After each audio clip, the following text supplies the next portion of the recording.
சிரஞ்சீவி கட்சி ஆரம்பித்த நேரத்தில் தமிழ்நாட்டில் சட்டமன்ற எதிர்க்கட்சித் தலைவராக இருந்தவர் ஜெயலலிதா. அவர் சிரஞ்சீவி கட்சியை பற்றி திருவாய் மலர்ந்தார். என்ன சொன்னார் தெரியுமா? தமிழ்நாட்டில் உள்ள வியாதி ஆந்திராவுக்கும் பரவிவிட்டது என காட்டமாக கருத்து சொன்னார் ஜெயலலிதா. இப்படி சொல்வதற்கு காரணம் நடிகர் விஜயகாந்த். 2008 ஆகஸ்ட் 26 பிரஜா ராஜ்யம் என்ற கட்சியை ஆந்திராவில் சிரஞ்சீவி ஆரம்பித்தார். அதற்கு 3 ஆண்டுகளுக்கு முன்பு தமிழ்நாட்டில் விஜயகாந்த் தேமுதிக என்ற கட்சியை தொடங்கினார்.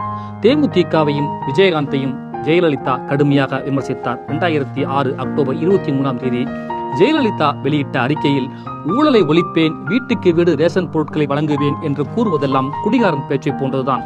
நான் யாரை சொல்றேன் என்பது சம்பந்தப்பட்டவர்களுக்கு தெரியும். எந்த நேரத்திலும் வேறு ஒருவர் எம்ஜிஆர் ஆகிவிட முடியாது என சொன்னார். விஜயகாந்தை தான் குடிகாரன் என ஜெயலலிதா விமர்சித்தார். பதிலுக்கு விஜயகாந்த், ஜெயலலிதா தான் எனக்கு ஊற்றி கொடுத்தாரா என பதிலடி கொடுத்தார்.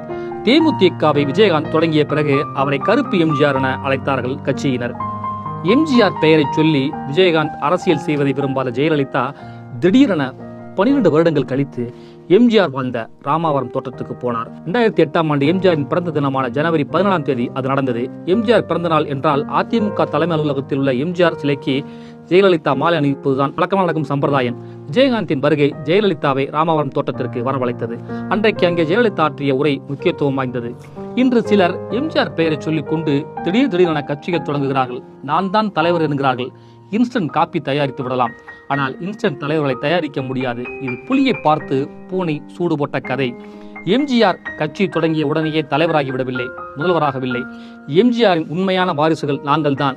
எம்ஜிஆரால் நிறுவப்பட்ட கட்சி அதிமுக. அதற்கு நான் தான் பொதுச் செயலாளர். வேறு யாரும் எம்ஜிஆரை உரிமை கோர முடியாது, வாரிசாக முடியாது என ஜெயலலிதா அன்றைக்கு கர்ஜித்தார். குடிகாரர் பேச்சை மறந்து இருவரும் 2011 சட்டமன்ற தேர்தலில் கூட்டணி வைத்தது தனி கதை. இந்த பின்னணியில் தான் தமிழ்நாட்டில் உள்ள வியாதி ஆந்திராவுக்கும் பரவிவிட்டது என சிரஞ்சீவியை ஜெயலலிதா விமர்சித்தார். நடிகர்கள் கட்சி ஆரம்பிப்பதை ஜெயலலிதா விரும்பவில்லை என்பதையே இந்த சம்பவங்கள் காட்டுகின்றன. சிரஞ்சீவி அரசியல் வரவு பற்றி விஜயகாந்த் என்ன சொன்னார்? எங்கள் ஆசான் படத்தில் விஜயகாந்த் நடித்துக் கொண்டிருந்தார். அந்த படத்தை பற்றிய அறிமுக நிகழ்ச்சி சென்னையில் நடந்துச்சு. அப்போது நடந்த செய்தியாளர் சந்திப்பில் பேசிய விஜயகாந்த், சிரஞ்சீவி அரசியலுக்கு வந்தது பற்றி ஜெயலலிதா தமிழ்நாட்டில் உள்ள வியாதி ஆந்திராவுக்கு பரவிவிட்டது என்று கூறியிருக்கிறாளே என விஜயகாந்திடம் கேள்வி எழுப்பப்பட்டது. எங்களுக்கு வியாதி என்றால் அவருக்கு என்ன வியாதி? நாங்கள் எல்லாம் வியாதிக்காரர்கள் என்றால் நீங்கள் பெரு வியாதிக்காரரா என பதிலடி கொடுத்தார். அரசியலுக்கு வருவதால் சினிமாவில் நடிக்க மாட்டேன் என்று சிரஞ்சீவி கூறியிருக்கிறார்.